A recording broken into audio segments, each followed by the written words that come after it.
Do you know why natural gas has that rotten egg smell? Because it doesn't have a smell when it comes out of the ground naturally. That rotten egg smell is added afterwards and is all due to a single disaster back in 1937.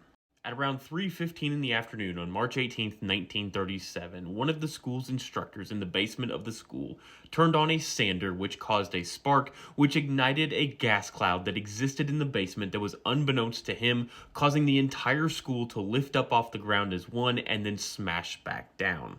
The explosion was so loud and so large it was heard up to 4 miles away and picked up a 2-ton piece of concrete, hurled it through the air where it landed on a 1936 Chevrolet located 200 yards away from the building. In the building at the time were approximately 500 students and 40 teachers, and the first responders to this explosion were unfortunately many of the parents who were at a PTA meeting at the building next door. When firefighters arrived on scene, they found dozens of mothers and fathers frantically digging through the remains of the school trying to find their children who had just been inside. As rescue efforts were ongoing and news of the explosion spread, many of the roughnecks in the oil fields around the area were released from their jobs to bring heavy equipment and cutting torches to the site of the school to be able to rescue as many children as they possibly could. Rescue workers worked through the night for 17 straight hours until every student inside the building, dead or alive, was found.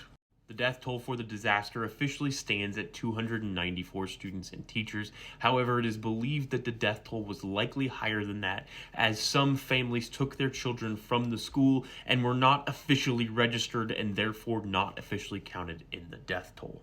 Now, the cause of this explosion was very quickly identified. You see, in early 1937, the New London School District had canceled its gas contract and instead hired a plumber to run a gas line to one of the flare-off lines for a local gas company because at the time, natural gas was considered waste product. So they essentially just ran a line to free gas that was already being flared off and then into the building itself. However, it was installed incorrectly and allowed it to leak into the building. Because natural gas is odorless and colorless, no one noticed, aside from students who had been complaining of headaches inside the building for some time, but it was essentially ignored up until the day of the explosion. Literally within weeks of the explosion, the Texas state legislature granted the Texas Railroad Commission, which had control over all of the gas lines, the regulatory authority to add some kind of odorant to natural gas, so a disaster like this never happened again. So a single school explosion in East Texas is the reason that we have the smell in natural gas today.